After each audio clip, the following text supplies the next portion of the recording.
Bom, hoje a gente tem um momento bastante especial, que a gente está recebendo aqui na revista Em Diabetes, uma grande pesquisadora, uma grande estudiosa, uma amiga do coração, que é a doutora Érica Parente, e que essa pandemia está proporcionando a gente a possibilidade de abrir esse canal de comunicação e conversar com ela direto da Finlândia, né?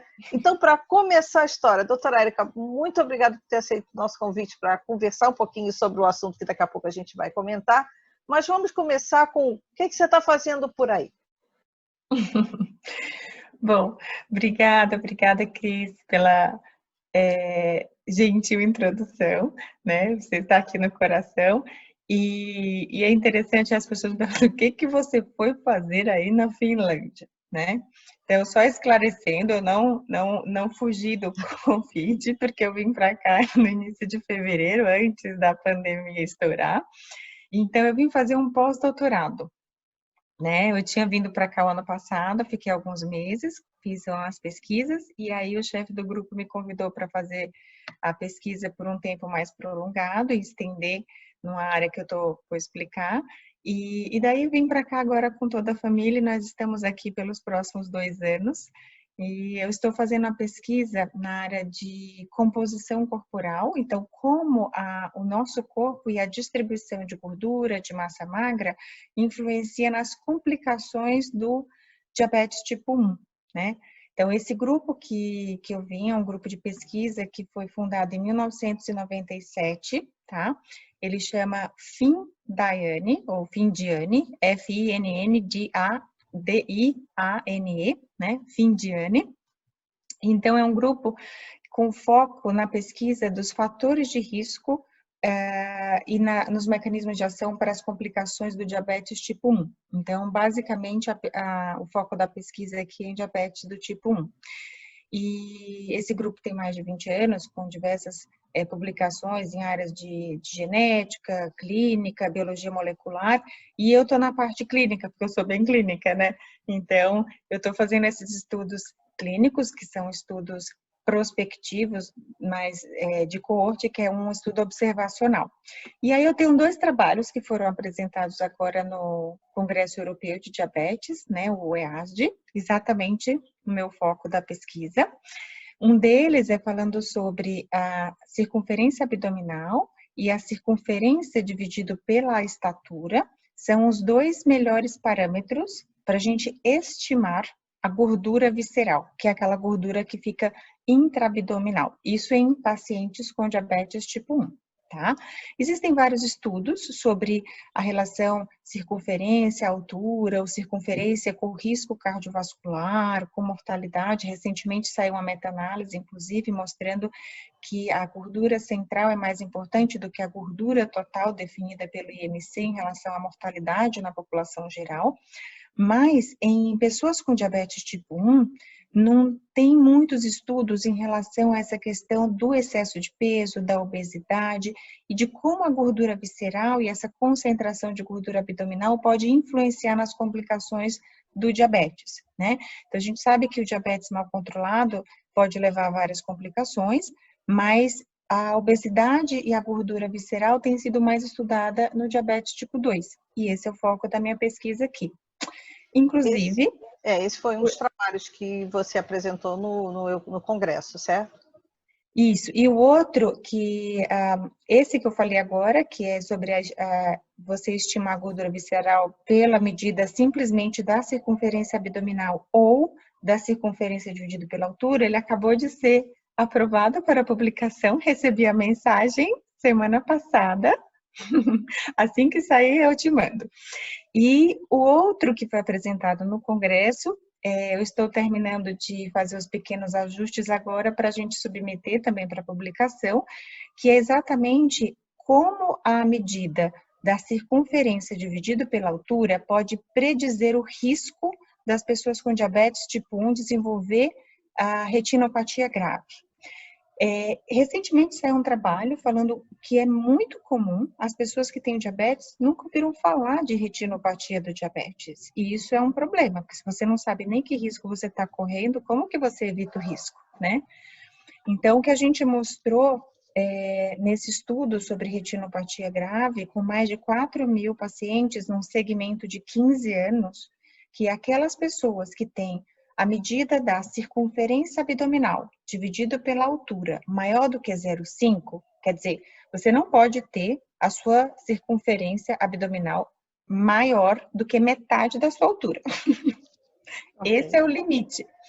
Então, para aquelas pessoas com diabetes tipo 1, que tinham a circunferência acima de 0,5, elas tiveram 39% mais risco de desenvolver uma retinopatia grave, que significa alto risco de cegueira, né, em 15 anos.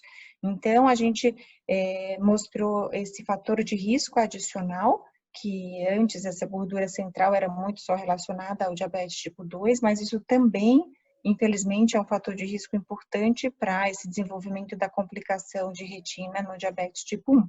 Então, foi apresentado também no Congresso e em breve espero sair a publicação. Com certeza. Vamos aproveitar e situar um pouquinho as pessoas. Bom, esse Congresso Europeu da Sociedade Europeia de Diabetes é um dos mais importantes. Aconteceu agora no final de setembro, durante o mês de setembro. Ao invés daquele prazo normal que antigamente tinha, de 2, 3 dias, ele foi estendido para poder ser acompanhado com um pouco mais de facilidade, já que estava todo mundo acompanhando online.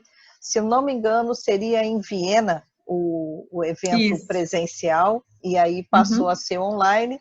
E como uma das acompanhamentos, né, do monitoramento que a gente faz sobre isso, eu achei uma frase muito interessante de um médico que dizia: o mundo maravilhoso dos webinários e dos congressos online. A gente tem que sempre ver pelo ponto de vista mais positivo sobre tudo isso, né? Então, além da doutora Érica fazer um comentário e continuar a explicação dela sobre os pontos que ela achou mais importante, eu acho que vale a pena situar as pessoas o que é a Finlândia dentro do universo do diabetes, né? Que é um país que tem muito tempo dedicado ao estudo, muito processos de pesquisa e, além do mais, como foi a situação da presença do Covid e como o pessoal atendeu as orientações do governo para o lockdown durante o tempo. Então, eu queria que você desse uma situada para as pessoas o que é o país, né? E aí, na sequência, a gente continua com os destaques do Congresso Europeu de Diabetes. Tá joia, Cris.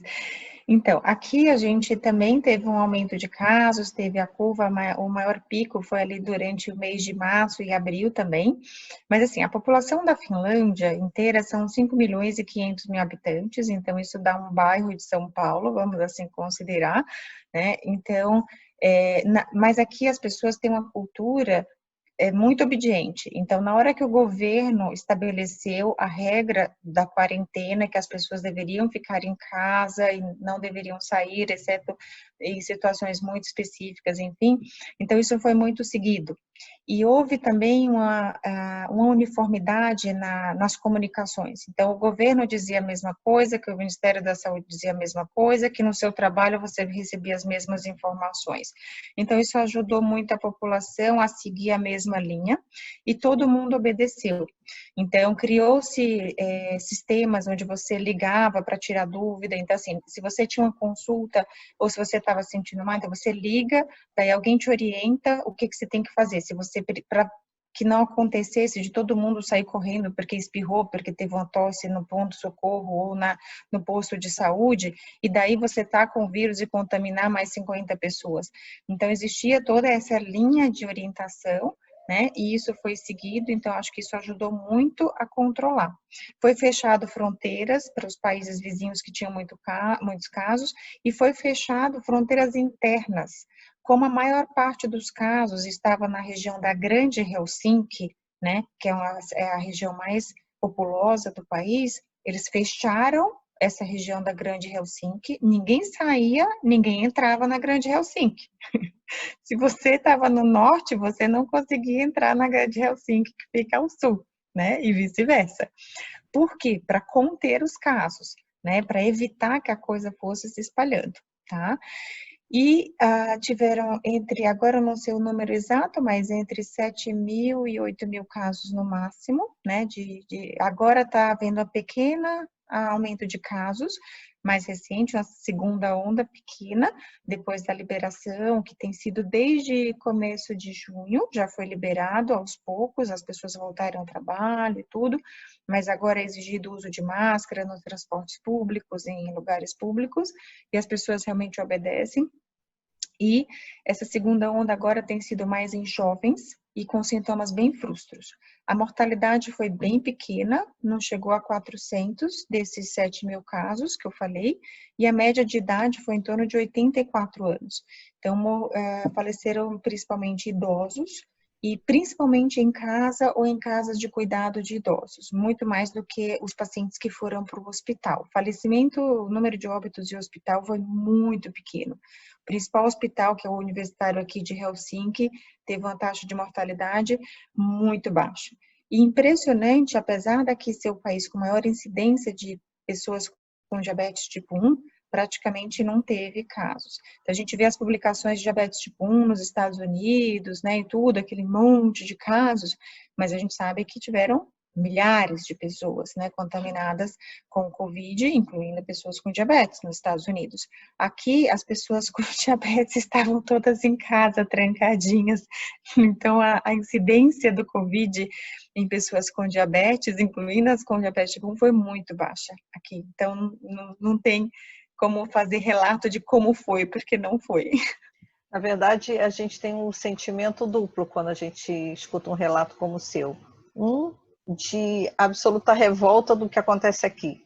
E o outro é aquela esperança de que realmente é possível fazer, né? Se você tiver uma política, se você tiver um cuidado, se você tiver uma estrutura capaz de atender a essa população, as coisas podem acontecer. Então, é uma sensação dupla, né, de revolta e de esperança, né, ao mesmo tempo.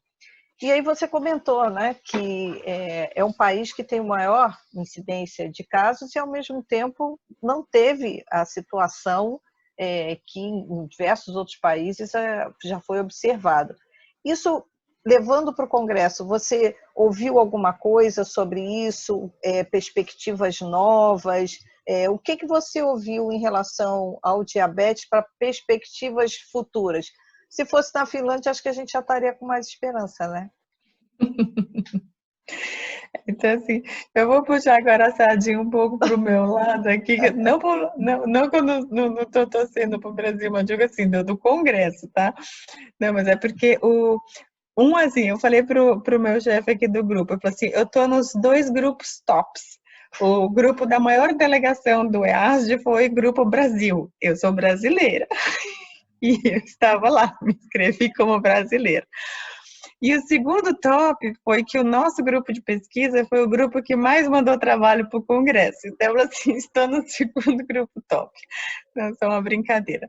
Mas vamos lá. Sobre os trabalhos do Congresso, eu falei dos meus 2 trabalhos, mas teve outros trabalhos em diabetes tipo 1 interessantes, não só do nosso grupo aqui. Teve um trabalho muito interessante no qual eu faço parte, eu não sou a primeira autora, mas faço parte dessa pesquisa com os colegas aqui, onde a gente está investigando o uso de bloqueadores de canal de cálcio, que é uma classe de antihipertensivo. E o colega, ele apresentou no congresso, ele tem um meio de cultura com células da retina, e ele demonstrou que os bloqueadores de canal de cálcio, do tipo L, que existem a amlodipina, a fenodipina, então, eles estimulam a secreção de VEGF, tá? Dessas células de retina, que é feito essa cultura de células, não é direto no ser humano, então foi feito isso in vitro, nessa cultura de células, e estimula a secreção de VEGF. E daí o que interessa? Esse VEGF, ele é muito importante na formação de novos vasos e na formação da retinopatia diabética. Então, tanto que um dos tratamentos mais modernos hoje em dia exatamente são anti-VEGF, tá? Que é esse fator de crescimento endotelial, vascular endotelial. Então, ele demonstrou in vitro, em células de retina, que bloqueadores de canal de cálcio estimulam a secreção desse VEGF pelas células de retina. E que a gente sabe que o VEGF não é bom, porque faz parte da fisiopatologia da retinopatia diabética. Agora, é claro que a gente não pode dizer, porque é um estudo in vitro, né, que tipo, não pode mais tomar bloqueadores do canal de cálcio. Então, a gente está progredindo nessa linha. Ele está fazendo os experimentos in vitro, tem um outro grupo aqui da Universidade de Helsinki que está fazendo um clinical trial com as medicações, os pacientes usando o bloqueador de canal de cálcio, o inibidor da enzima conversora de angiotensina, ou bloqueador do receptor de angiotensina, e aí vendo o que acontece com o VEGF no sangue, e aí futuramente a gente deve ter mais informação. Mas isso é uma coisa interessante, porque se realmente for comprovado que bloqueadores de canal de cálcio pode aumentar a VEGF intraocular, porque aumentar no sangue não obrigatoriamente quer dizer que aumenta no olho, né? Aí a gente teria que ter mais cuidado em relação ao uso dessa classe em pacientes que têm mais risco ou que já têm retinopatia diabética, por exemplo, entendeu? Então, esse foi um dos trabalhos do nosso grupo, assim, bem interessante. E, no geral do congresso, uma das melhores aulas que eu assisti foi a aula sobre terapia de reposição de célula beta. Então, a gente faz terapia de reposição de hormônio da tireoide, terapia de reposição de insulina, de hormônios ovarianos para menopausa, e em breve nós vamos ter a terapia de reposição de célula beta. Olha que negócio fantástico, né? Então, é uma perspectiva, né, para as pessoas que têm diabetes tipo 1, que talvez no futuro a gente não vá ter a reposição de insulina, mas a reposição de células beta.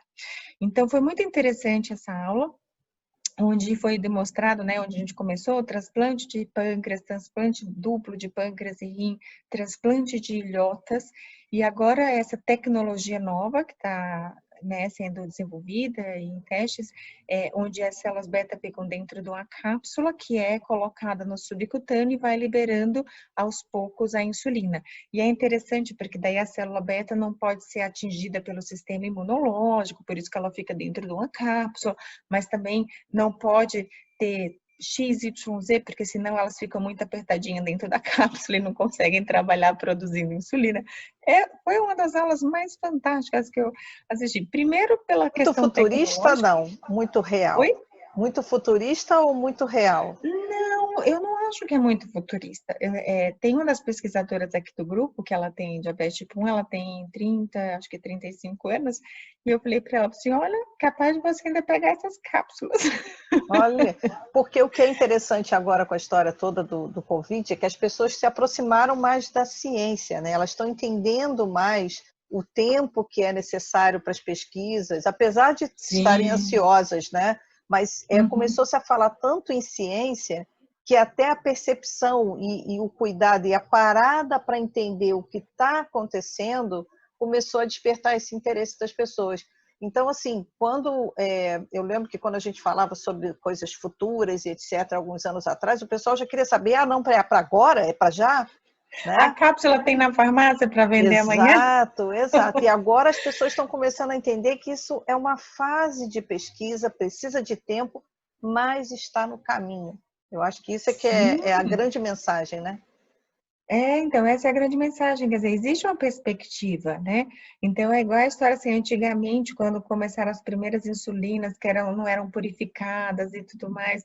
Então, hoje a gente tem insulinas fantásticas, né, com diversas opções de insulina para fazer o tratamento das pessoas com diabetes.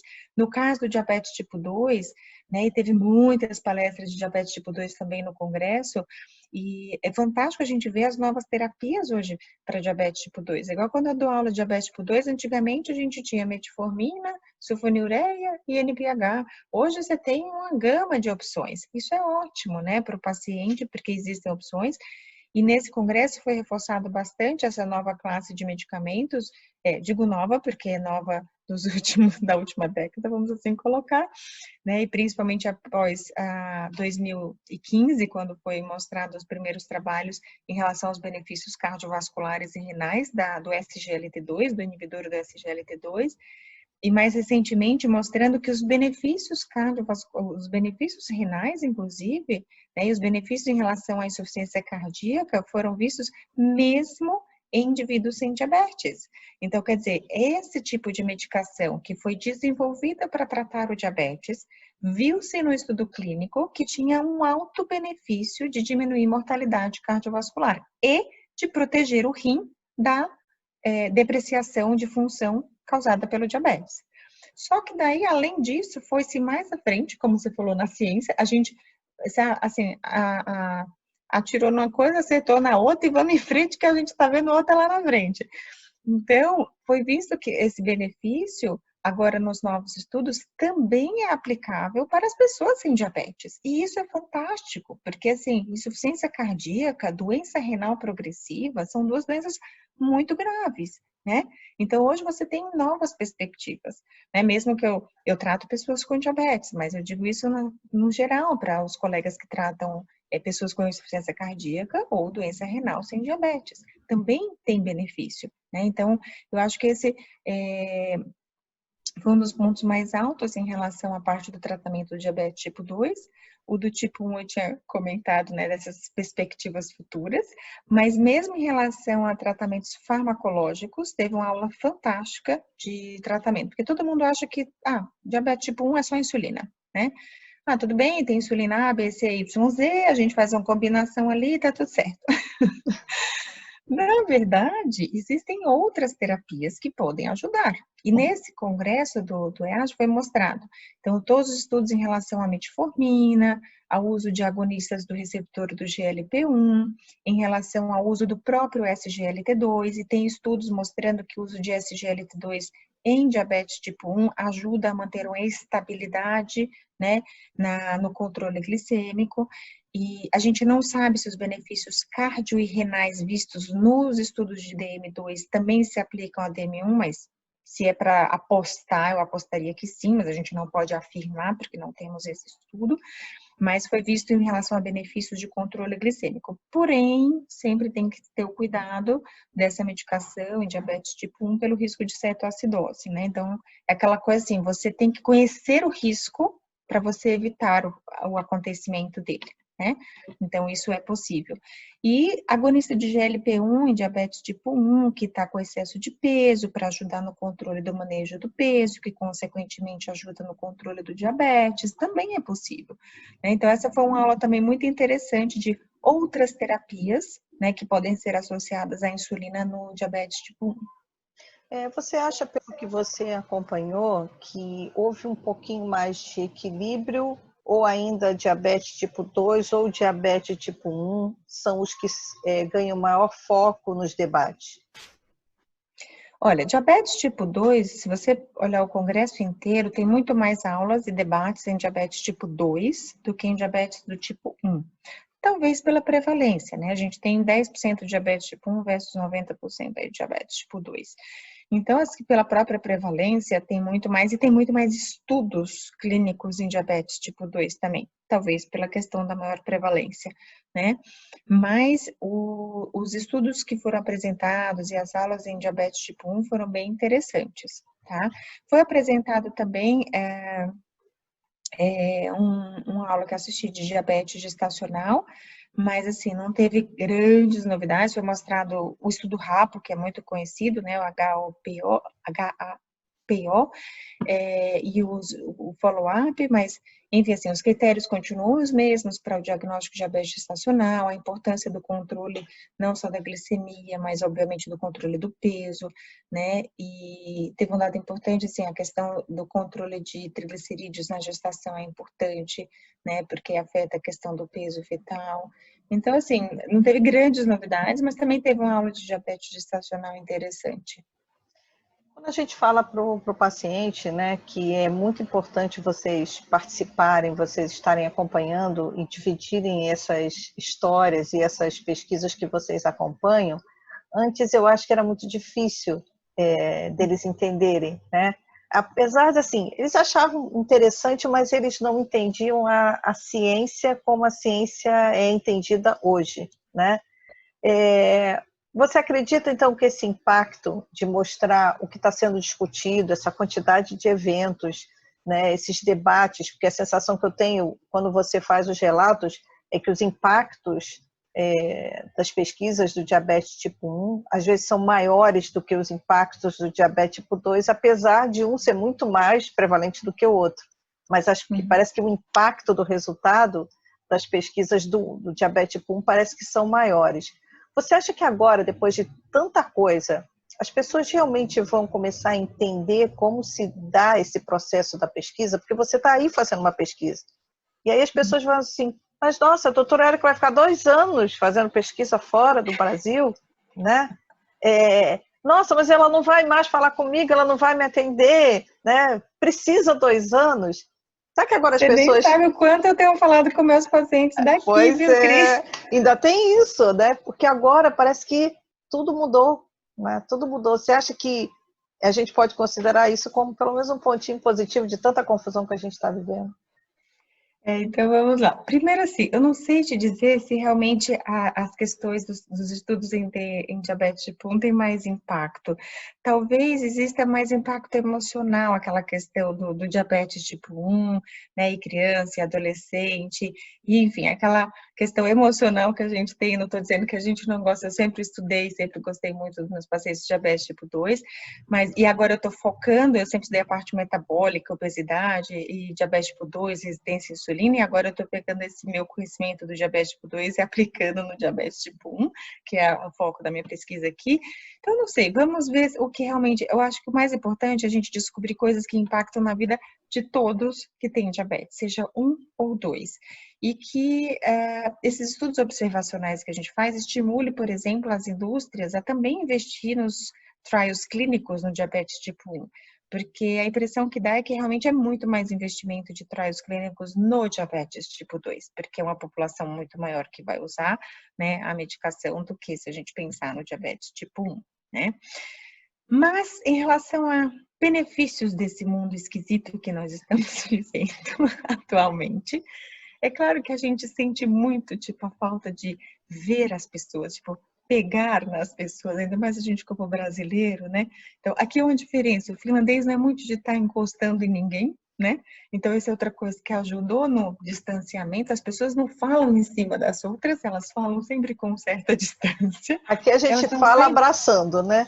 Isso, aqui assim, eles não saem abraçando, beijando todo mundo, como fazem os brasileiros, os italianos, né? Mas, enfim. O que eu acho que trouxe de bastante benefício, essa questão do mundo virtual, é que uma das coisas agilizou o atendimento das consultas virtuais no Brasil. Aqui na Finlândia, isso já existe há anos. O médico, o paciente, ele liga para o posto de saúde, né? E daí ele agenda o exame dele, o médico pediu e está lá no sistema. Então ele vai lá no posto de saúde, porque aqui o meu posto, eu só posso ir no posto de saúde que é perto da minha casa. Esse é o meu posto de saúde. Se eu tiver qualquer coisa, eu tenho que ir lá. Se for depois das 4 da tarde, o posto de saúde é fechado, então eu vou no meu hospital de referência. Eu não posso ir no hospital lá de Helsinki, eu tenho que ir no hospital que é aqui perto da minha casa, né? É assim que funciona o sistema. Então, o paciente vai lá, colhe o exame. Quando o exame está pronto, o médico liga para o paciente. O paciente não vai até lá de novo para poder falar com o médico.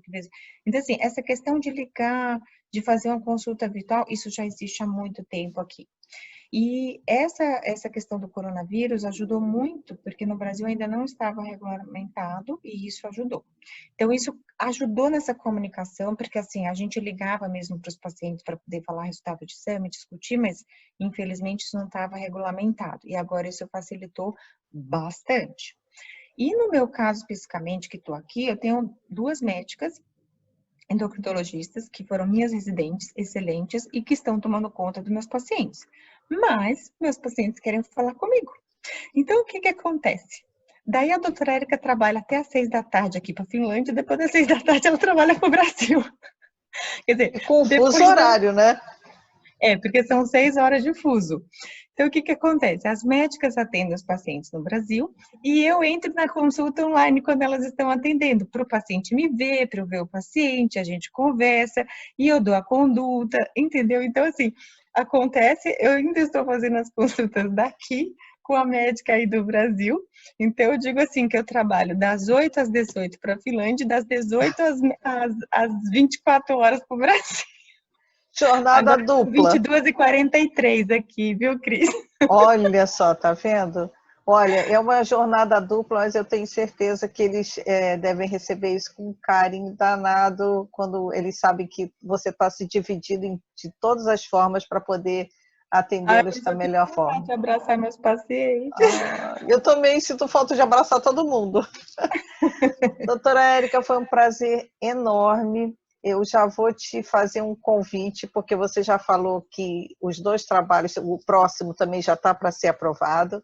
Então, já Não, está para faço ser enviado para publicação. enviado para publicação. Então, eu já faço um convite para você, para quando isso acontecer, você voltar aqui para a gente, para contar sobre isso, dividir essas suas experiências, porque eu acho que a gente tem essa possibilidade agora, por todos os problemas que essa pandemia causou, a gente conseguir tirar coisas boas de tudo isso que a gente está vivendo, como ter essa Sim. história, né, as pessoas entenderem o que acontece aí, né, como você contou, né, inclusive falando sobre os destaques do Congresso, que foi todo online, também por causa da pandemia. Então, a gente Uhum. tem que aproveitar o melhor possível para tirar disso muitas experiências boas que sejam motivos para mudança da nossa vida, mudança da nossa forma de pensar. Então, queria te agradecer demais você ter disponibilizado aí do seu tempo de jornada dupla para conversar com a gente e a gente vai esperar você de novo por aqui, viu? Será um prazer, Cris, você sabe. Todas as histórias que você puder dividir aí com a gente, é só mandar que a revista Diabetes está com as portas abertas aqui para você. Combinado. Combinado? Então, até o próximo bate-papo. Até a próxima, Cris.